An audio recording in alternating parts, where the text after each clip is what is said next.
안녕하십니까. 공병호TV의 공병호입니다. 통계치보다 훨씬 더 생생한 것이 현장의 체감 경기입니다. 저는 어제 공병호TV를 통해서 바닥 경기를 내보냈고 또 바닥 경기를 보고 다양한 분야에서 종사하시는 분들이 남긴 의견을 바탕으로 해서 오늘 바닥 경기 현장 중계라는 그런 방송을 내보냈습니다. 아마 두 방송을 보시는 분들은 경제 상황이 우리가 생각하는 것보다 훨씬 더 심각하다, 이런 점을 아마 한 번 더 확인할 수 있는 기회가 됐을 겁니다. 사실 현장에서 체감하고 있는 경제 상황에 대한 고통은 그 어떤 통계치보다도 중요하고 생생하고 설득력이 있습니다. 두 가지 방송에서 확인할 수 있는 사실은 한 분야에만 어떤 경기 침체가 그치는 것이 아니고 한 분야의 침체가 다른 분야의 거래를 축소시키고 또 그 분야의 거래 축소가 다른 분야의 거래를 축소시키고 이렇게 해서 촘촘하게 연결된 거래의 망, 교환의 망을 통해 가지고 거래 축소가 아주 심각한 상황으로 지금 치닫고 있다는 점을 여러분들이 확인할 수가 있을 것입니다. 오늘은 좀 새로운 시각에서 우리 경제의 상황을 바라보는 그런 시간을 갖도록 하겠습니다. 통계 분석을 통해 본 경제 성적표입니다. 현장의 아우성을 객관적인 경제 성과 지표를 통해서 검증해 볼 수 있습니다. 11월 6일자 조선일보는 상당히 귀한 분석 결과를 제공하고 있습니다.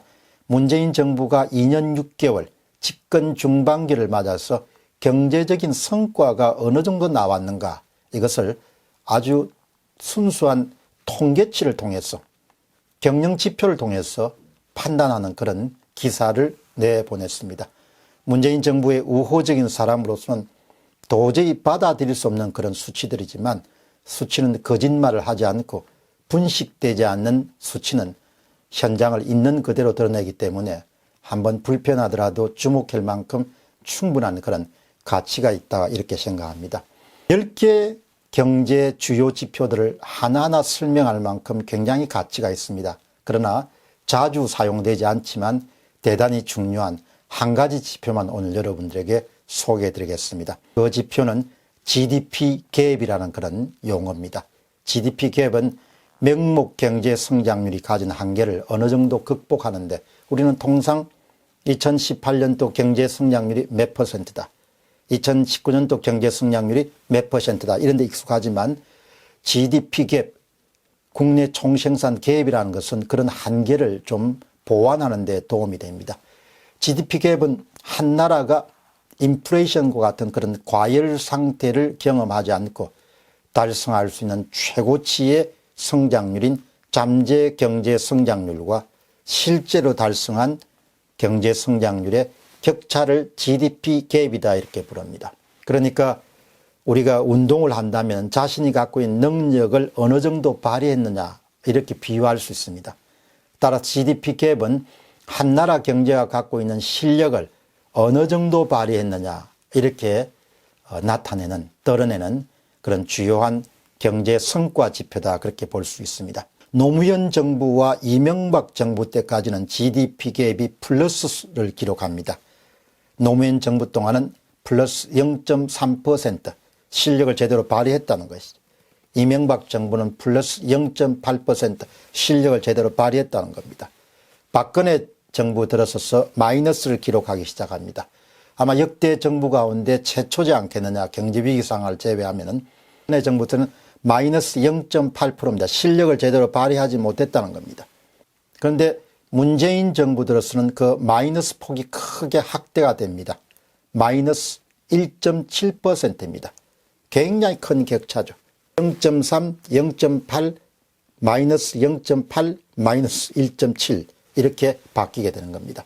결론적으로 이야기하면 한국 경제가 자신이 이미 갖고 있는 실력조차 제대로 발휘하지 못한 상태가 박근혜 정부와 문재인 정부고, 문재인 정부는 박근혜 정부와 비교할 수 없을 정도로 그 상황이 악화됐다, 이렇게 보시면 좋겠습니다. GDP 갭이 노무현 정부의 플러스 0.3으로부터 문재인 정부의 마이너스 1.7까지 이렇게 추락하게 된 것은 보통 심각한 문제는 아닙니다. 이 같은 추세는 2012년을 전후해서 한국 경제의 총생산성 지표가 계속해서 내려가는 그런 일종의 전환점이 2012년을 전후한 겁니다. 따라서 그 시점을 중심으로 해서 현재의 저성장 체제가 시작됐다 이렇게 보시면 좋겠습니다. 따라서 현재의 장기 침체는 좀 정확한 표현을 쓰면 장기적인 저성장 체제가 계속되고 있다.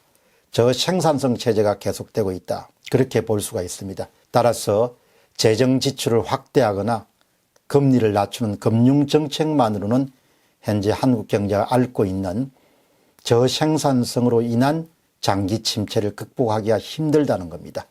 경기 순환의 바탕을 둔 장기 침체가 아니고 생산성 하락의 바탕을 둔 장기 침체라는 것이 현재 한국이 앓고 있는 병명입니다. 한국병의 병명은 낮은 생산성에 기인하는 그런 장기 침체로 들어간다 이렇게 보시면 좋겠습니다. 따라서 가장 중요한 것은 생산성을 끌어올리기 위한 노력들이 절실히 필요합니다. 불필요한 부분을 제거하고 비효율적인 부분에 경쟁 압력을 불어넣어서 효율성을 강화하고 이런 노력들을 우리가 모두 다 뭉뚱그려서 구조조정 정책이다 이렇게 부릅니다. 그런 정책이 절실히 필요한 시점입니다. 문재인 정부의 정책 노선과 그동안의 내용은 이런 구조조정 정책과 거의 역주행, 반대 방향으로 달려왔습니다. 따라서 앞으로 한국 경제는 경기 침체가 더욱더 가속화될 수밖에 없을 것이다. 그렇게 판단을 하지 않을 수 없습니다. 진단에 걸맞는 처방전을 써야 되는데 진단에 관계없는 처방전을 쓰니까 진단에 걸맞는 처방전은 생산성 향상을 향한 국가 전체의 노력이 필요한데 실제로 실행에 옮긴 정책이라는 것은 대정요법, 표를 사는데 도움이 되는 그런 정책을 집중적으로 설치했기 때문에 장기 침체가 불가피할 것이다. 그 앞에 분배 상황이라든지 일자리 창출 상황, 비정규직 비율, 단시간 근로자 비율, 국가 채무 비율, 관리재정 수치 등 거의 모든 영역에서 F학점, 역대 정부 중에서 최저점을 기록했다 이렇게 보시면 좋겠습니다. 따라서 오늘 아침에 방영했던 현장의 생생한 체감 경기에 대한 목소리와 오늘 여러분에 소개드렸던 거시 자료를 조합하면 우리가 겪고 있는 어려움이 상당 기간 지속될 수밖에 없을 것이고 그것이 지나치게 장기화될 수 있을 것인가라는 부분에 대해서 의문을 갖지 않을 수 없습니다. 공병호 TV의 공병호였습니다. 감사합니다.